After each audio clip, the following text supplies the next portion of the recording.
आज की कहानी है प्यार ने ही ले ली जान। हेलो दोस्तों, आज मैं आपको एक ऐसी प्रेम कहानी सुनाऊंगी जिसे सुनकर आप अपने आंसू रोक नहीं पाएंगे। दोस्तों, अगर आपको हमारी वीडियोस पसंद आती हैं तो हमारी वीडियोस को लाइक और चैनल को सब्सक्राइब ज़रूर कीजिएगा।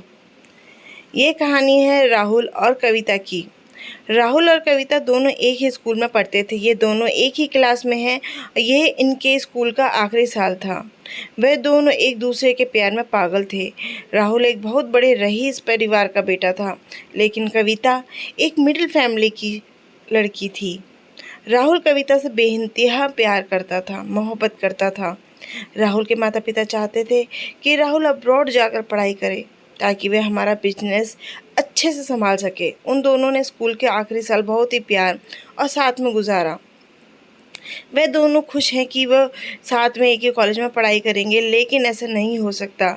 राहुल के माता पिता ने राहुल को ज़बरदस्ती अब्रॉड पढ़ाई के लिए भेज दिया। यह बात जब कविता को पता चलती है तो बहुत दुखी होती है, उसका दिल टूट जाता है, लेकिन वह कुछ नहीं कर सकती थी। अब्रॉड जाने के बाद राहुल सबसे पहले कविता को कांटेक्ट करता है। वह हर रोज़ हर दिन ऑनलाइन, कभी वीडियो कॉल पे हमेशा बात करते रहते हैं, जिसकी वजह से राहुल अच्छे से पढ़ाई नहीं कर पाता है। सारा ध्यान, सारा टाइम कविता के साथ ही बिताने की वजह से वह फेल हो जाता है।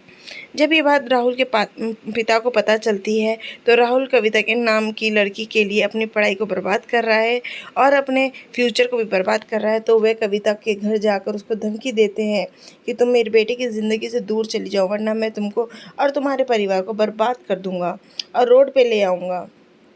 कविता राहुल के पिता की धमकी से डर जाती है और कहीं दूर चली जाती है। अचानक ही कविता की बात ना होने के कारण राहुल को बहुत ज़्यादा टेंशन हो जाती है। राहुल बहुत कोशिश करता है कि कविता से बात करने की, लेकिन वह हर बार नाकाम हो जाता है। वह नहीं जानता कि उसके पिता ने कविता और उसकी फैमिली को सिटी से कहीं दूर भेज दिया है। राहुल की हजारों कोशिशों के बावजूद भी वह कविता से बात नहीं कर पाता और वह सब कुछ भूलकर अपनी पढ़ाई में लग जाता है।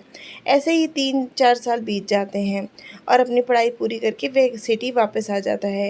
एयरपोर्ट से वह सीधे सबसे पहले कविता के घर जाता है, लेकिन वह क्या देखता है कि कविता के घर के बाहर तो ताला लगा हुआ था।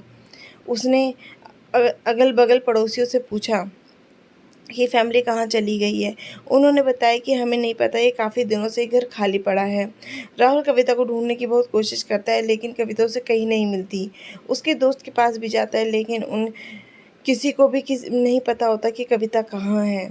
ऐसे ही काफ़ी समय बीत जाता है, पर एक दिन अचानक ही कविता का बेस्ट फ्रेंड राहुल उसको नज़र आता है और वह उसे जाकर पूछता है कि क्या तुम जानते हो कविता आजकल कहाँ रहती है?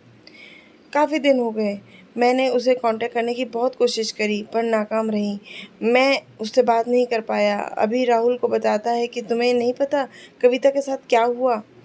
उसने कहा नहीं। घबराते हुए पूछा क्या हुआ कविता को? उसने बताया कि आज से 5 साल पहले उसकी मौत हो चुकी है। ये सुनकर राहुल टूट जाता है, ज़ोर ज़ोर से चिल्लाता है और रोने लग जाता है। राहुल पूछता है कि क्या हुआ था कविता को ऐसे, कि कैसे वो मुझे छोड़कर चली गई। कविता के दोस्त उसको बताया कि क्या तुम नहीं जानते, तुम्हारे पिता ने उसको धमकी दी और उसको सिटी छोड़कर जाना पड़ा। कुछ समय बाद उसे किसी गंभीर बीमारी की वजह से उसकी मौत हो गई थी।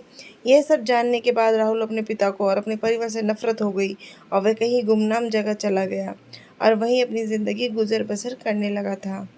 तो दोस्तों, देखा कैसे प्यार भी कभी कभी जान ले लेते हैं। आज के लिए इतना ही।